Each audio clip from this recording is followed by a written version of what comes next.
여러분 아침에 기분 좋게 텃밭에 나갔는데 애지중지 키우던 토마토 잎이 바닥을 향해 축 늘어져 있는 것을 보고 가슴이 철렁 내려앉은 적 다들 한 번쯤은 있으시죠?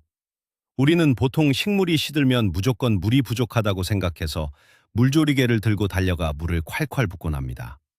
그런데 만약 여러분의 그 행동이 토마토를 서서히 죽이고 있는 진짜 원인이라면 믿으시겠습니까? 안녕하세요, 여러분.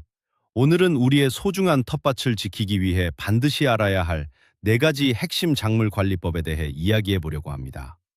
바로 토마토 잎이 떨어지는 이유, 오이를 지지대에서 키워야 하는 진짜 이유, 달콤한 딸기를 위한 올바른 비료주기, 그리고 산딸기를 위한 나무 껍질 덮개 비법입니다. 오늘 이 영상을 끝까지 보신다면 그동안 여러분이 텃밭에서 저질렀던 치명적인 실수들을 깨닫게 되실 겁니다. 그리고 올해는 이웃집 담장을 넘어갈 만큼 엄청난 수확을 거두게 되실 거라고 제가 확실하게 약속드립니다. 자, 그럼 여러분은 식물이 시들 때 가장 먼저 무엇을 하시나요? 댓글로 여러분의 첫 번째 대처법을 남겨주세요. 그럼 지금부터 텃밭의 판도를 바꿀 놀라운 이야기 시작하겠습니다. 본격적인 이야기에 앞서 우리가 왜 이 네 가지 작물에 집중해야 하는지 잠깐 자짚고 넘어가 볼까요?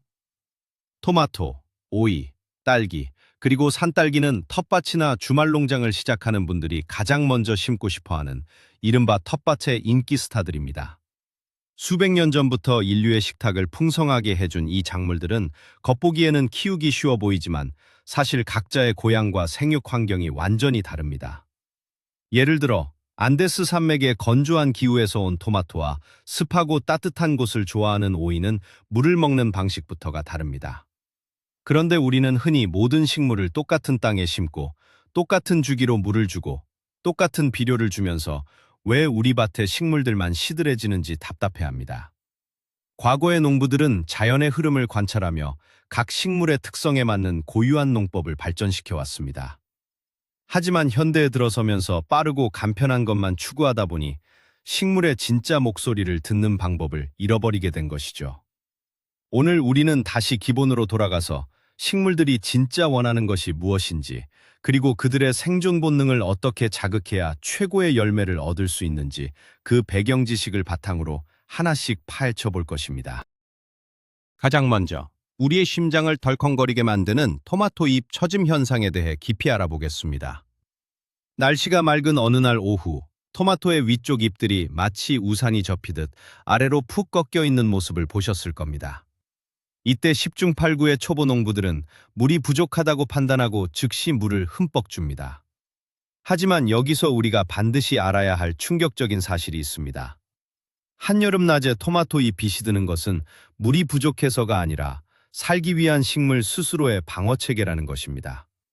태양이 너무 뜨겁게 내리쬐 때 토마토는 잎 표면에 있는 작은 구멍인 기공을 통해 수분이 날아가는 것을 막기 위해 스스로 잎을 늘어뜨려 햇빛을 받는 면적을 줄입니다. 이것을 우리는 낮 시드름 현상이라고 부릅니다. 이 현상은 해가 지고 온도가 내려가면 언제 그랬냐는 듯이 잎이 다시 빳빳하게 살아나는 것을 통해 쉽게 확인할 수 있습니다. 그런데 이런 정상적인 방어 활동 중에 주인이 나타나 한낮에 뜨거운 흙에 찬물을 잔뜩 부어버리면 어떻게 될까요? 뜨거워진 흙 속에서 물은 마치 사우나의 수증기처럼 변해서 토마토의 연약한 뿌리를 삶아버리게 됩니다.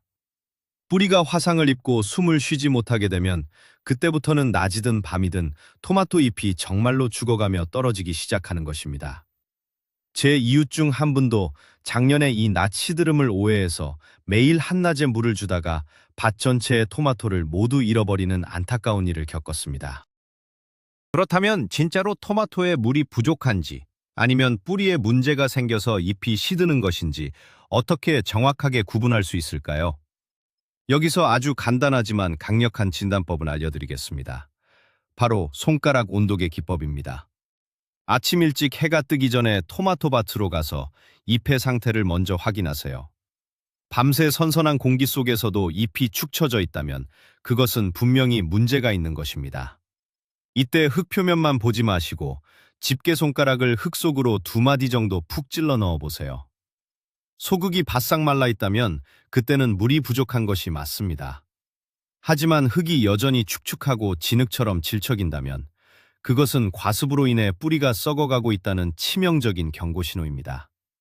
식물의 뿌리도 우리 사람처럼 숨을 쉬어야 하는데 물이 흙 속의 빈 공간을 모두 채워버리면 질식하게 되는 것이죠.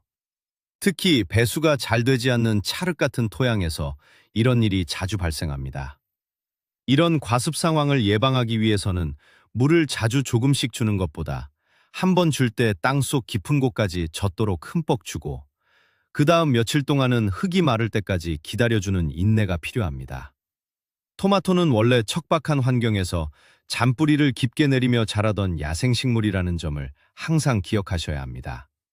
우리는 그들의 생명력을 믿고 가끔은 목이 마를 때까지 기다려주는 강단이 필요합니다. 이제 토마토 잎을 건강하게 유지하고 열매를 터지지 않게 하는 올바른 수분 관리의 비밀을 정리해 보겠습니다. 많은 사람들이 묻습니다. 도대체 물을 언제 주는 것이 가장 좋냐고요? 정답은 바로 이른 아침입니다. 해가 뜨고 땅의 온도가 올라가기 전 아침 6시에서 8시 사이가 토마토에게 물을 주기에 가장 완벽한 황금 시간대입니다. 이때 물을 주면 식물이 낮 동안 광합성을 하며 수분을 충분히 활용할 수 있고 잎에 묻은 물기도 해가 뜨면서 금방 마르기 때문에 곰팡이병을 예방하는 데 아주 탁월한 효과가 있습니다.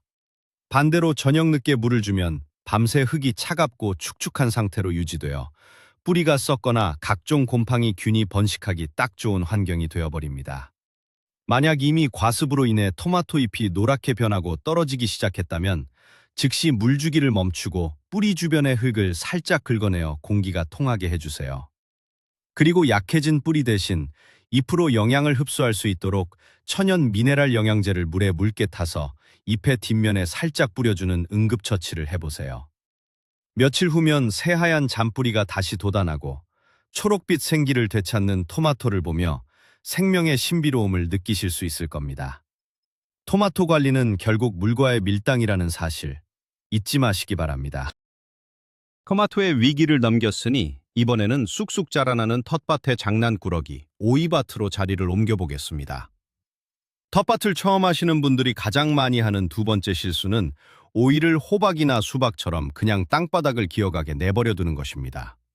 물론 오이도 땅을 기어다니며 자랄 수는 있습니다. 하지만 여러분이 마트에서 파는 것처럼 곧고 예쁘며 흠집 없는 오이를 원하신다면 이야기는 완전히 달라집니다. 바닥에서 크는 오이의 가장 큰 문제는 바로 습기와 질병입니다. 비가 오거나 물을 줄 때 흙에 있는 온갖 병원균이 잎과 열매로 바로 튀어오르게 됩니다. 특히 잎에 하얀 가루가 앉은 것처럼 보이는 흰 가루병은 바닥에서 자라는 오이에게는 피할 수 없는 운명과도 같습니다. 게다가 바닥에 닿아 있는 열매는 햇빛을 골고루 받지 못해 색깔이 누렇게 변하거나 흙 속의 벌레들에게 갉아먹히기 일쑤죠. 이 모든 문제를 한 번에 해결하는 마법의 도구가 바로 오이 지지대입니다. 오이를 공중으로 띄워서 키우면 바람이 시원하게 통하고 햇빛이 잎사귀 하나하나에 골고루 닿아 광합성 효율이 극대화됩니다. 그 결과 식물은 병에 걸리지 않고 튼튼해지며 열매는 중력을 받아 구부러지지 않고 아래로 곧게 뻗어 아주 예쁜 모양으로 자라게 됩니다. 좁은 텃밭의 공간 활용도를 3배 이상 높여주는 것은 보너스입니다. 그렇다면 완벽한 오이 지지대는 어떻게 만들어야 할까요? 생각보다 전혀 어렵지 않습니다.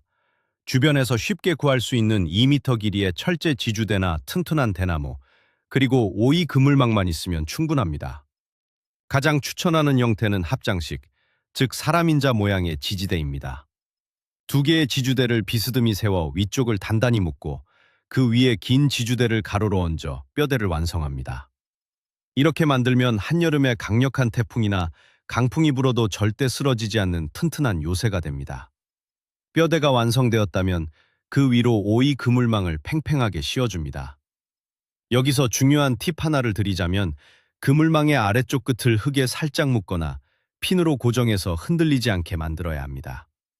오이의 덩굴소는 허공에서 흔들리는 그물에는 잘 감기지 않고 스트레스를 받지만 단단하게 고정된 그물망을 만나면 마치 거미줄을 타는 스파이더맨처럼 엄청난 속도로 타고 올라가기 시작합니다. 처음 오이 모종을 심고 나면 덩굴이 그물망에 닿을 때까지 부드러운 끈으로 살짝 묶어주어 길을 안내해 주세요. 한 번 길을 찾은 오이는 하루에 10cm 이상씩 폭발적으로 성장하며 스스로 튼튼한 녹색 장벽을 만들어낼 것입니다. 내 손으로 직접 만든 지지대를 타고 오르는 오이를 보는 것은 텃밭 가꾸기의 가장 큰 즐거움 중 하나입니다. 오이가 지지대를 타고 하늘로 올라가기 시작했다면 이제 가장 중요한 가위질, 즉 순치기 시간이 다가왔습니다. 초보자분들은 식물의 잎이나 가지를 자르는 것을 너무 무서워합니다. 아깝다는 생각에 곁순을 모두 살려두면 오이 지지대는 곧 빛이 들지 않는 빽빽한 정글로 변해버립니다. 잎만 무성하고 정작 오이는 몇 개 열리지 않는 텅 빈 밭이 되는 것이죠. 수확량을 극대화하기 위한 오이 순치기의 핵심은 바로 과감함입니다. 기억하세요. 땅에서부터 시작해서 첫 번째 열리는 오이를 포함해 5번째 마디까지 자라나는 모든 곁순과 꽃, 그리고 작은 열매들은 과감하게 똑똑 따주어야 합니다.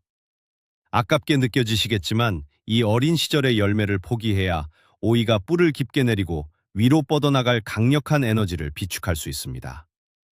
위로 올라가면서 맺히는 진짜 열매들을 키우기 위한 훌륭한 투자라고 생각하세요. 또한 수확이 끝난 가지 아래쪽에 오래되고 누렇게 변한 잎들은 발견하는 즉시 잘라내어 통풍을 원활하게 해주어야 합니다. 아래쪽이 시원하게 뚫려 있어야 신선한 공기가 위로 순환하며 흰가루병과 녹균병을 예방할 수 있습니다. 이렇게 관리된 오이밭은 터널처럼 아래가 뚫려 있고 위쪽에는 매일매일 싱싱한 오이가 주렁주렁 매달리는 기적 같은 풍경을 여러분에게 선사할 것입니다. 토마토와 오이로 채소밭을 든든하게 채웠으니 이제 달콤한 과일의 여왕, 딸기밭으로 가보겠습니다. 봄이 오면 새하얀 꽃을 피우고 붉은 보석 같은 열매를 맺는 딸기는 남녀노소 누구나 사랑하는 작물입니다. 그런데 직접 키운 딸기를 한 입 베어 물었을 때 마트에서 산 것보다 싱겁고 신맛만 강해서 실망하신 적 있으신가요? 그 비밀은 바로 비료를 주는 타이밍과 성분에 있습니다. 많은 사람들이 딸기 모종이 쑥쑥 자라기를 바라는 마음에 잎을 무성하게 만드는 질소 위주의 비료를 잔뜩 줍니다. 하지만 이것이 바로 달콤한 딸기를 망치는 가장 큰 지름길입니다. 질소 비료를 너무 많이 먹은 딸기는 잎만 사람 얼굴만 하게 커질 뿐 꽃을 피우고 열매를 맺는 데는 에너지를 쓰지 않습니다. 열매가 열리더라도 크기가 작고 물러서 쉽게 썩으며 결정적으로 단맛이 하나도 나지 않게 됩니다. 우리가 진짜 집중해야 할 영양소는 질소가 아니라 바로 인산과 칼륨입니다. 인산은 딸기의 꽃눈을 튼튼하게 만들어 크고 화려한 꽃을 피우게 하고, 칼륨은 열매 속으로 당분을 가득 밀어 넣어 아주 쫀득하고 달콤한 딸기를 완성시키는 마법의 가루와도 같습니다. 비료의 성분을 이해하는 순간 여러분의 딸기 농사는 완전히 새로운 차원으로 접어들게 됩니다. 그렇다면 언제, 어떤 비료를 주어야 딸기가 최고의 단맛을 낼 수 있을까요? 딸기에게 비료를 주는 첫 번째 황금 타이밍은 모종을 심기 전 흙을 만들 때입니다. 이때는 충분히 썩은 질 좋은 유기농 퇴비를 흙과 골고루 섞어주어 땅의 기본적인 힘을 길러주어야 합니다. 두 번째 황금 타이밍은 겨울잠에서 깨어나 새잎이 파릇파릇 돋아나기 시작하는 이른 봄입니다. 이때 아까 말씀드린 인산과 칼륨의 비율이 높은 웃거름을 주어야 합니다. 시중에서 쉽게 구할 수 있는 과일 전용 비료나 구아노 같은 천연 비료가 아주 좋습니다. 여기서 우리가 깨야 할 아주 무서운 미신이 하나 있습니다. 비료는 많이 줄수록 열매가 커질 것이라는 착각입니다. 비료를 기준치 이상으로 과다하게 주면 흙 속의 염분 농도가 높아져 삼투압 현상에 의해 오히려 딸기 뿌리 속의 수분이 흙으로 빠져나가게 됩니다. 이것을 우리는 비료에 의한 화상, 즉 비절 현상이라고 부릅니다. 뿌리가 타버리면 잎의 가장자리부터 갈색으로 타들어가며 바스락거리게 되고 결국 식물 전체가 말라 죽게 됩니다. 따라서 비료 포장지 뒷면에 적혀있는 권장 사용량을 반드시 지키고 차라리 권장량의 절반 정도를 횟수를 나누어 조금씩 여러 번 주는 것이 훨씬 안전하고 효과적인 방법입니다. 비료를 언제 어떤 것을 주어야 할지 알았다면 이제 마지막으로 어떻게 주느냐가 남아 있습니다. 딸기 비료 주기의 핵심 기술은 바로 뿌리와의 거리두기입니다. 딸기의 중심부, 즉 잎들이 모여서 나오는 곳을 관부라고 부르는데 이곳은 딸기의 심장과도 같습니다. 비료를 줄 때 이 관부 위에 비료가루가 직접 떨어지거나 뿌리에 너무 가깝게 비료를 묻어두면 10중 8구 뿌리가 녹아버립니다. 비료를 줄 때는 딸기 포기에서 한 뼘 정도, 약 15에서 20cm 정도 떨어진 흙을 얕게 파고 비료를 한 줌 넣은 뒤 흙으로 다시 살짝 덮어주세요. 이렇게 하면 비료가 서서히 녹으면서 빗물이나 물을 줄 때 흙을 타고 천천히 뿌리로 스며들게 됩니다. 또 다른 아주 훌륭한 방법은 찌꺼기가 남지 않는 수용성 비료나 천연 액체 비료를 물에 연하게 타서 주는 액비료법입니다. 마치 사람이 피곤할 때 수액을 맞는 것처럼 물에 탄 비료는 식물이 흡수하기에 가장 편안한 형태입니다. 잎에 직접 뿌려주는 연면 시비와 흙에 부어주는 관주를 일주일에 한 번씩 번갈아가며 해주면 일조량이 부족한 날씨에도 딸기가 영양분을 쏙쏙 흡수하여 눈에 띄게 굵어지고 붉어지는 것을 확인하실 수 있을 것입니다. 정성을 다해 끓인 보약처럼 부드러운 영양분 공급이 명품 딸기를 만듭니다. 마지막으로 살펴볼 작물은 붉고 탐스러운 열매와 새콤 달콤한 맛으로 유혹하는 산딸기, 즉 라즈베리입니다.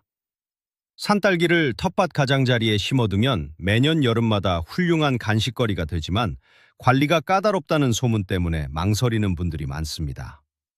산딸기 재배의 성패를 가르는 가장 결정적인 요인은 바로 뿌리 관리입니다. 산딸기의 뿌리는 다른 식물들과는 완전히 다릅니다. 이들은 땅속 깊이 파고들지 않고 흙 표면 바로 아래에 거미줄처럼 넓고 얕게 퍼져 자라는 천근성 식물입니다. 이 말은 곧 더위, 추위, 가뭄, 그리고 사람의 발자국 같은 외부 자극에 엄청나게 취약하다는 뜻입니다. 맨흙을 그대로 드러내놓고 산딸기를 키우는 것은 추운 겨울에 아이를 맨몸으로 밖에 내놓는 것과 같습니다. 맨흙은 한여름 직사광선을 받으면 프라이팬처럼 달아올라 얕은 뿌리를 익혀버리고 며칠만 비가 안 와도 금세 바싹 말라버립니다. 또한 잡초가 무성하게 자라기 시작하면 얕은 곳에 있는 영양분을 두고 치열한 전쟁을 벌이게 됩니다. 이때 잡초를 뽑겠다고 호미로 땅을 긁어버리면 잡초보다 산딸기의 뿌리가 먼저 잘려나가는 대참사가 발생합니다. 이러한 모든 문제를 완벽하게 방어하고 뿌리의 제왕을 보호하는 절대 비급이 바로 오늘 소개해드릴 나무 껍질, 즉 수피 멀칭입니다. 산딸기를 보호하기 위한 멀칭 재료로 볏짚, 비닐, 낙엽 등 다양한 것들이 있지만 그 중에서도 최고는 단연코 소나무 껍질인 바크입니다. 왜 하필 소나무 껍질일까요? 여기에는 아주 놀라운 자연의 과학이 숨어 있습니다. 산딸기류 식물들은 원래 숲속 가장자리에 약간 산성을 띠는 흙에서 가장 잘 자라는 야생의 본능을 가지고 있습니다. 소나무 껍질은 썩으면서 흙을 서서히 약산성으로 만들어주어 산딸기가 영양분을 가장 폭발적으로 흡수할 수 있는 최적의 환경을 조성해줍니다. 또한 나무 껍질 덮개는 잡초 씨앗이 흙에 닿는 것을 차단하고 햇빛을 가려 잡초가 싹을 틔우지 못하게 하는 천연제초제 역할을 완벽하게 수행합니다. 나무 껍질을 덮어주는 방법은 아주 간단합니다. 봄철에 밭에 난 잡초를 조심스럽게 손으로 뽑아낸 뒤 산딸기 줄기 주변으로 반경 30cm, 두께는 약 5에서 7cm 정도로 나무 껍질을 두툼하게 덮어줍니다. 이때 주의할 점은 나무 껍질이 산딸기의 목 부분, 즉 원줄기에 직접 닿지 않도록 손가락 2개 정도의 간격을 띄워주어야 한다는 것입니다. 줄기의 껍질이 밀착되면 습기가 차서 무름병이 생길 수 있기 때문입니다. 이렇게 두툼하게 이불을 덮어준 산딸기 밭은 더 이상 호미질을 할 필요가 없는 가장 편안하고 안전한 안식처가 됩니다. 나무 껍질 덮개가 주는 장기적인 마법은 시간이 지날수록 더욱 빛을 발합니다. 한여름 가뭄이 찾아와 다른 밭의 식물들이 잎을 떨구며 죽어갈 때 두꺼운 나무 껍질 이불을 덮은 산딸기 밭의 흙을 살짝 들춰보세요. 놀랍게도 그 속은 마치 방금 물을 준 것처럼 촉촉하고 시원한 상태를 유지하고 있을 것입니다. 수분 증발을 완벽하게 막아주어 물 주는 횟수를 절반 이하로 줄여주니 바쁜 도시 농부들에게는 이보다 더 고마울 수가 없습니다. 뿐만 아니라 덮어놓은 나무 껍질은 1년 2년 시간이 흐르면서 흙 속의 미생물들에 의해 천천히 분해됩니다. 이 과정에서 최고급 유기물인 부엽토가 만들어지고 지렁이들이 몰려와 흙을 부드럽게 갈아엎어줍니다. 사람이 억지로 비료를 주고 땅을 파지 않아도 자연 스스로 비옥한 숲속의 부엽토층을 텃밭에 재현해내는 것입니다. 이렇게 보호받고 영양을 듬뿍 머금은 건강한 뿌리는 이듬해 봄 굵고 튼튼한 새 줄기를 거침없이 뿜어내려낼 것입니다. 얇고 비실비실했던 가지 대신 어른 손가락 굵그음한 한 줄기에 알알이 맺힌 크고 윤기 나는 붉은 산딸기를 바구니 한가득 수확하는 그날의 기쁨을 상상해보세요. 나무 껍질 한 포대가 가져온 이 놀라운 변화는 여러분의 텃밭 가꾸기 인생을 완전히 바꿔놓을 것입니다. 자, 여러분, 오늘 우리는 텃밭의 판도를 바꿀 4가지 작물의 숨겨진 진실을 파헤쳐 보았습니다. 토마토 잎이 시들 때 물조리개부터 집어드는 섣부른 행동이 얼마나 위험한지, 오이를 흙바닥이 아닌 허공으로 띄어 올리는 것이 왜 병해충을 막는 최고의 방패인지 깨달으셨을 겁니다. 또한 딸기를 달콤하게 만들기 위해서는 질소의 유혹에서 벗어나 칼륨에 집중해야 한다는 사실과 예민한 산딸기의 뿌리를 지키기 위해 나무 껍질이라는 따뜻한 이불을 덮어주는 것이 얼마나 위대한 변화를 가져오는지 알게 되었습니다. 어쩌면 오늘 배운 가장 큰 교훈은 식물을 너무 과보호하거나 억지로 통제하려 하지 말고 식물 본연의 성질과 자연의 흐름에 맡길 때 가장 놀라운 결과를 얻을 수 있다는 반전일지도 모릅니다. 때로는 무심하게 기다려주고 지켜봐주는 것이 최고의 텃밭 관리법이 될 수 있습니다. 오늘 제가 알려드린 이 비법들을 당장 이번 주말 텃밭에 적용해보세요. 작년과는 비교도 할 수 없을 만큼 풍성하고 맛있는 열매들이 여러분을 기다리고 있을 것입니다. 오늘 영상이 여러분의 텃밭 가꾸기에 도움이 되셨다면 꼭 구독과 좋아요를 꾹 눌러주시고 주변의 초보 농부 친구들에게도 이 영상을 공유해주세요. 여러분의 작은 응원이 더 좋은 영상을 만드는데 큰 힘이 됩니다.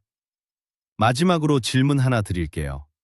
그동안 여러분이 텃밭을 가꾸면서 겪었던 가장 어이없거나 뼈아팠던 실패 경험은 무엇인가요?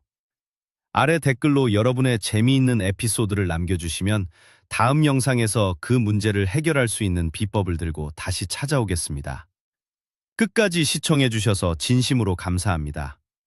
풍성한 수확이 가득한 행복한 하루 보내세요.